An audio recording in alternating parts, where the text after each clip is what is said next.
যেহেতু আমি ইসলাম আন্দোলন করি, আমি ইসলাম আন্দোলনের সৈনিক, আমার এখানে যারা থাকবে তাদেরকে প্রত্যেকেরই না 5 ওয়াক্ত নামাজ পড়া লাগবে বা ইসলামিক কাজ করা লাগবে। অনেকেই ভেবেছিলেন হয়তো এখানেই থেমে যাবে তার পথ চলা, কিন্তু না, কিছু মানুষ হার মানতে শেখেন না, তারা ভেঙে পড়েন না, বরং নতুন করে দাঁড়াতে শেখেন।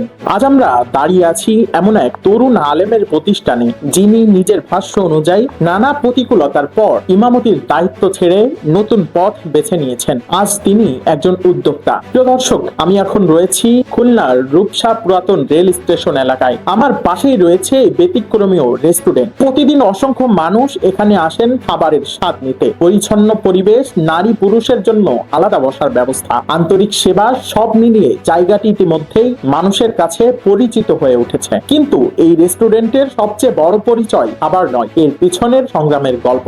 স্থানীয়রা বলেছেন এখানে শুধু ব্যবসায়ী হয় না, মানুষের প্রতিও রয়েছে বিশেষ আন্তরিকতা। অসহায় ও দরিদ্রকেও খাবারের জন্য এলে সামর্থ্য অনুযায়ী তাকে সহযোগিতা করা হয়। অনেক আলেম ওলামা এখানে আন্তরিক আপ্যায়ন পান বলে জানিয়েছেন। আজ আমরা জানার চেষ্টা করব কিভাবে একজন তরুণ আলেম নিজের কঠিন সময়কে শক্তিতে রূপান্তর করলেন। প্রিয় দর্শক, এখন তার কাছে আমরা চলে যাচ্ছি তার সরাসরি সাক্ষাৎকারের জন্য।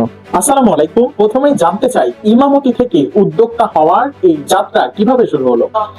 ইমামতি দ্বারা দেখলাম যে মানুষের অধীনে চলা লাগে, মানুষের বাহিরে কমিটির গোলামি করা লাগে, কমিটির কথা মতো চলা লাগে, নিজের স্বাধীনতা কিছু থাকে না। কোরআন হাদিসের মতো করে কথাও বলা যায় না, কোরআন হাদিসের মতো করে চলাও যায় না। যদিও জাস্ট ইমাম মাত্র, কিন্তু আসলে ইমামের নামে বর্তমান গোলামি বলা যায়। ওই জিন্দিগির থেকে বেরোয় এসে আমার স্বপ্ন মেলা দিন আগের থেকে ছিল যে আমি মানব সেবা, ব্যবসার সাথে মানুষের সেবা করতে পারি, সেই নিয়ত করে আমি ইমামতির থেকে অব্যাহতি দিয়ে আমি মোটামুটি এই 3 মাস হয়েছে আমি ব্যবসা যাত্রা শুরু করলাম আর কি। আপনার জীবনের সবচেয়ে কঠিন সময় কোনটি ছিল? তখন কিভাবে নিজেকে সামলেছিলেন? চাকরি ছেড়ে দিলাম, তখন অবশ্যই নিজের একটা নিজেকে শূন্য মনে হচ্ছিল। তা অনেক ধৈর্য ধারণ করে আমি মূলত একটু কষ্ট হচ্ছিল আমার, কারণ 10টা বছর একটা না মসজিদে ইমামতি করলাম, তো নিজেকে অনেক কষ্ট সামলে নিয়েছি। অনেক কষ্ট দুঃখের ভিতর দিয়েও নিজেকে হাসিয়ে রাখার চেষ্টা করেছি। ব্যবসা প্রতিষ্ঠানকে উন্নত করার জন্য এখানে অলরেডি শ্রম দিছি। আমি অনেক যে কষ্ট আগে কোনোদিন করি নাই, তার থেকে বেশি পরিশ্রম আমি এই ব্যবসা জগতে করেছি। এখন তো সফল, আল্লাহর রহমতে এখন ইনশাল্লাহ সফল হচ্ছে। ইনশাল্লাহ আরো দিন যাবে কি সফলতার দ্বার প্রান্তে পৌঁছাবো ইনশাল্লাহ, আগের থেকে অনেক ভালো ইনশাল্লাহ।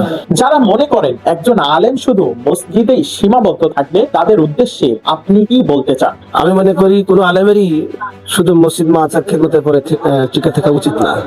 ইমামতি বা চাকরি করা দরকার, কিন্তু পাশাপাশি তার অবশ্যই তার অর্থের জন্য তার ব্যবসা বাণিজ্য বা অন্য কোনো একটা কর্ম করা উচিত। যে আলেম মনে করে যে শুধু মসজিদ নিয়ে পড়ে থাকবে, আমি মনে করি সে বোকা সঙ্গে বাস করে। এই রেস্টুরেন্ট করার পিছনে আপনার মূল উদ্দেশ্য কি? শুধু ব্যবসা, নাকি এর পিছনে আর অন্য কোনো স্বপ্ন রয়েছে? আমার এই রেস্টুরেন্ট করার উদ্দেশ্য হচ্ছে ব্যবসা তো মানুষ করবেই, পাশাপাশি আমার এখান থেকে ইসলামের দাওয়াতও পৌঁছাবে। আমি সঠিকভাবে কোনো খাবার নষ্ট করে আমি খাবারই করি না, মানুষকে যতটুকু সেবা করার দরকার সেবা করি। ব্যবসার পাশাপাশি আমার মানুষের সেবা করার মূল উদ্দেশ্য, যাতে মানুষ এখান থেকে সঠিক সেবা পায়। শোনা যায় অনেক অসহায় মানুষকে আপনি বিনামূল্যে বা বিশেষ ছাড়ে খাবার দেন, কেন এমন উদ্যোগ? হ্যাঁ, অনেক মানুষ আছে যারা টাকা পয়সা দিয়ে খেতে পারে না, খাইতে মনে চায়, ক্ষুধা লাগছে কিন্তু খাবার টাকা নেই, তা আমি কি তাকে খাবার দেবো না? আমার কি ব্যবসাটাই কি বড়? অনেকেই আমার এখানে আছে 2, 4, 5, 10 জন আসে যে আমাকে খাবার দেন, আমি তাদেরকে খাবার দিই, কারণ অনেক মানুষ টাকার অভাবে খাইতে পারে না। আমি যদি তাকে খাবার না দেই তাহলে এটা তো আমার সেবা হবে না, এটা আমার খেদমত হবে না, তাহলে তো ব্যবসায়ী আমার হয়ে যাবে। এই জন্য আমি বিনামূল্যে যারা অসহায় গরিব দরিদ্র, তাদের অর্থ নেই, যারা এতিম মিসকিন, অনেক সব ছাত্ররা আসে মাদ্রাসা তলবে এলেম, তাদেরকে আমি একটা আলাদা ছাড় দেই। তাদের কাছে আমি টোটালি ব্যবসা করি না, জাস্ট খরচটা নেই। এরকম অনেক মানুষ যারা বিশেষ করে আলেম ওলামা যদি আসে তাদেরকে আমি বিশেষ ছাড় দিই, কোরআনের হাফেজ যারা আসে তাদেরকে আমি বিশেষ ছাড় দিই, যারা অসহায় দরিদ্র এতিম মিসকিন তাদেরকে আমি ছাড় দিই। আমার এখান থেকে আমি শুধু ব্যবসা না হয়, যাতে মানুষের সেবা হয়, সেই সেবা করার জন্য যদি কাউকে ফিরেও খাওয়াতে হয়, এরকম অসহায় গরিব লোক আসে তাদেরকে আমি বিনামূল্যেই আমি খাবার বিতরণ করি। যেসব তরুণ আজ চাকরি না পেয়ে হতাশ, তাদের জন্য আপনার বার্তা কি? তাদেরকে উদ্দেশ্য করে বলছি, তারা যদি আসলে চায় যে আমি নিজ পায়ে দাঁড়াবো, নিজের থেকে আমি কিছু উপার্জন করব, তবে এটা অল্প কিছু পুঁজি নিয়েই সে অনেক কিছু করতে পারে। বিভিন্ন পন্থায় ব্যবসা বাণিজ্য মানুষ করতে পারে। এই জন্য প্রত্যেকের উচিত হলো যে সামান্য হলেও ন্যূনতম কোনো কাজ হলেও তারা যদি এইভাবে একটু আমার মতো করে উদ্যোগ নিয়ে যাতে সামনে আগাইতে পারে, তারাও যদি চেষ্টা করে যে সামান্য কিছু পুঁজি নিয়ে তারা ছোট একটা ব্যবসা শুরু করলো, আস্তে আস্তে করে করে করে দেখছো তারা একসময় বড় হতে পারবে। এই জন্য কোনো কাজকে ছোট মনে না করে, কোনো ব্যবসাকে ছোট মনে না করে তারা ছোট ব্যবসা থেকে শুরু করতে পারে। এই শুরু করার ক্ষেত্রে অনেক কাজ আছে, অনেক সিস্টেম আছে। যদি তারা জানতে চায় বা আমার কাছে কোনো পরামর্শ চায়, তাদেরকে আমি আমার যোগাযোগ আমার নাম্বারে করলে তাদেরকে আমি সুপরামর্শ দিব, যাতে তারা ছোট ব্যবসার থেকে বড় ব্যবসা করতে পারে বা তারা ইনকাম করতে পারে।